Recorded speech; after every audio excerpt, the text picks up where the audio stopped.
Big thanks to GameFlip for sponsoring today's video. You can buy and sell all sorts of digital goods here, including App Store and Google Play cards. GameFlip comes with their GameFlip guarantee, so that if something you bought doesn't match its description, you'll get your money back. If you sign up using my link below and enable two-factor authentication and email verification, you'll get up to 20% off your first purchase, up to $2. If you want to use GameFlip on the go, they also have apps for Android and iOS. Hey guys, what's going on? So today we are going over the developer note they recently released. There's been a lot more information since this came out yesterday. I did see it yesterday, but I didn't want to go over it till we had like all the details about what's coming on. But we have a bit more details now. But first I want to go through the developer's note because there are a lot of exciting things going on here. So firstly, we have guild improvement. The guild has various content such as guild missions, guild dungeon, and guild battle that made it very important for guild management. They are a little bit vague here, just saying that the UI and UX are going to be having improvements. The guild content progress has also been made easier to understand, so I assume a lot of this stuff will be happening on reset because it's usually like Thursdays are the updates, so like maybe 1 or 2 hours very soon after this video goes live. A lot of these changes should be in here because I actually just saw one of these changes that is a planned thing that's happening in like 4 hours. And now here's something that I was really concerned about. This thing, many users talked about whether using auto mouse is legal or not. I recently made a video about the boss dungeon guide, and I kind of let you guys know that I'm using a macro within Nox to click, and a lot of people were like really concerned about that, and I didn't think it was that big of a deal because I noticed how low the tap per second cap is. So I was like, well, there's no way I can tap as fast with, you know, 5-10 fingers as I can with one finger on a mouse click, you know? So I was like, well, it kind of evens out. Of course, I did notice later on when I was really paying attention to the numbers that indeed, using a macro, you can get like, you know, 15, maybe up to 20% higher damage in concentration because of the consistency of the clicks rather than the speed. So they're talking about this now.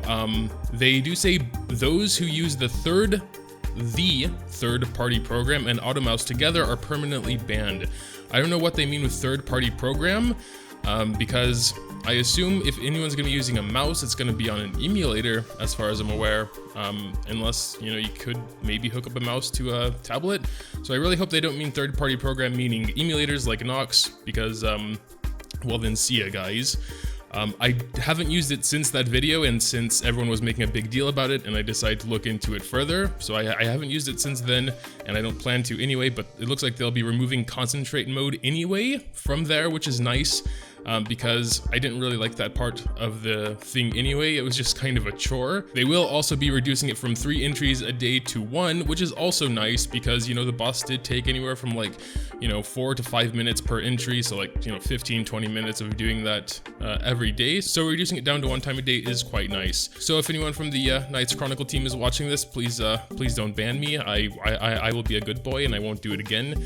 Well, you're removing it anyway. They do say here, auto mouse is unfair, but we believe that we are also responsible for this. And while I don't want to put like the blame on them, that is partially true, because you know the top guys are going to do everything they can to be top, including auto mouse. And so when they put a function in there that can be so easily and readily abused, then that is kind of on them also. So them removing the concentrate mode, I think, is a very good idea. They could have also made it something else, like a little rhythm game or something, you know, whatever. But just tapping as fast as you can, that is easily abusable. And another really cool quality of life change here is the improvements in the display of Advent heroes. Basically what they're saying here is that Advent heroes will stand out from regular heroes, and hopefully there will be a way to sort of sort them by advents and non-advents, which is very good. They also go on to say stuff about like advent dungeons and their difficulty and reworking that and such, but I just hope this first part just means they'll be easier to distinguish from regular heroes. I mean, after a while you know which ones are advents and which ones aren't. Even so, if there's a way to sort them, like I just need to find my 4-star Rhina or whatever to, you know, get her to 5-6 star, and just sorting by advents, that would be awesome. Another great thing is they're making improvements in the guild battle. because it's not that great right now. The whole enemy side can just put up a wall comp and guarantee you won't get 3 stars on it. Maybe not even 2 if it's a really strong wall comp. Like just like 3 tanks and 2 supports, or 3 supports and 2 tanks, or 1 really tanky DPS, whatever. They'll also be increasing the time limit of guild battle, which is amazing, and they'll also be reworking the way the battles currently go, so a 5-minute time limit and a 120 turn limit.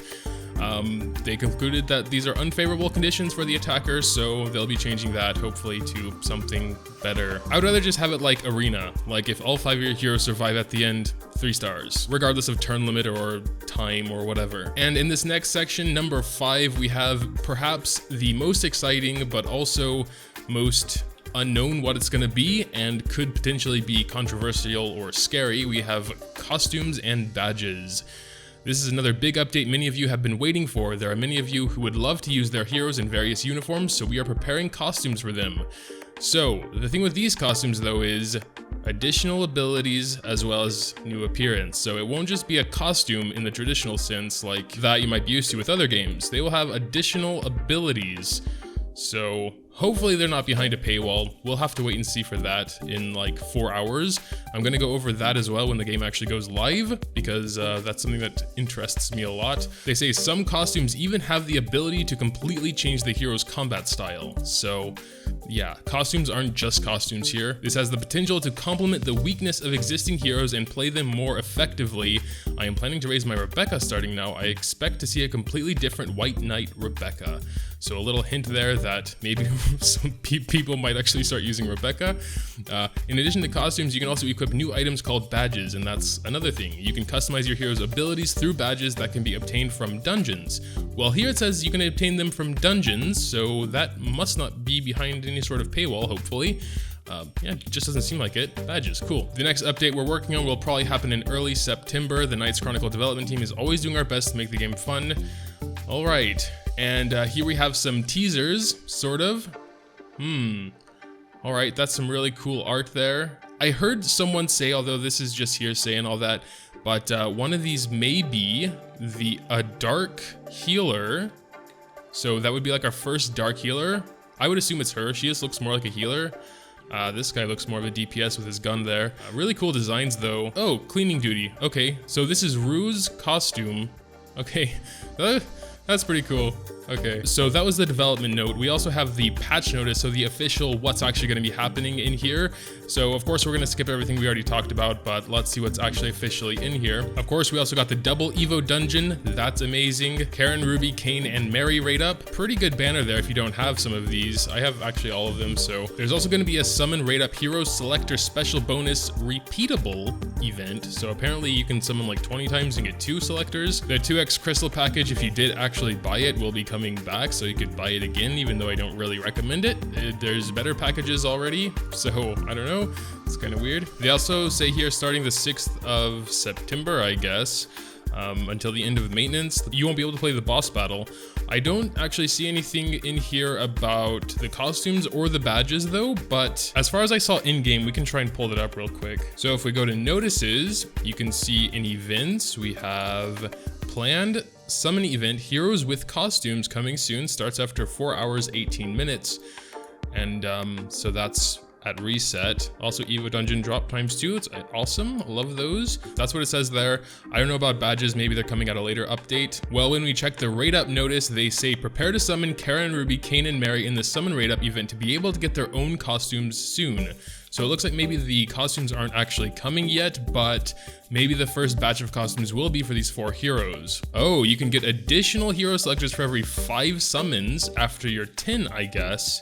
Dang. Okay. Oh, and it looks like they changed the rewards for the summons as well. You get Evolvemon instead of Rainbow Essence. It used to be. They may have increased the stamina potions as well. I don't remember getting 5 stamina potions for the last one, but maybe I'm just wrong. Along with the new banner, of course, we'll have a bunch of achievement missions regarding raising them. So if you have any duplicates, wait until this drops to raise them. You can get some Evolvemons there. Crystals for skill enhancing them. That's why I almost never skill enhance any of the gacha ones. Or, I mean, I would if I had like a bunch of them, but like, I have like 1 ruby, you know, for example, that I haven't used yet. because, you know, now I can get 2 5-star Evolvemons and a 6-star Evolvemon and some crystals, 20 at least. And finally, we have the notice for the 2x crystal package, and I don't mean to sound rude and ungrateful or anything, but it's like, thank you everyone for your continued support of Knights Chronicle. We want to give back to all of you, so we have prepared a new package to celebrate 1 million downloads. And it's like the same package they had there before. Maybe it is like a really reduced price. They did kind of like cut that out there. But, I don't know, if it's like really cheap, it would be worth it. But if that's the same package it was before for like 10 bucks or whatever it usually is, I would say the other packages in the shop are actually better value. But yeah, that'll actually do it for today's video. Really exciting changes coming. I'm not sure. I think badges might be even more exciting for me than the costumes.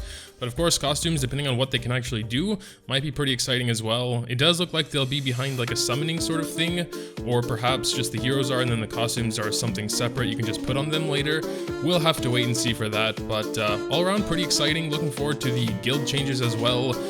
So that will be a little bit smoother going. Make sure to tell me what you think about the update in the comments down below. Leave a like if you happen to enjoy. It's always greatly appreciated as well. Thanks, as always, for watching, and until next time.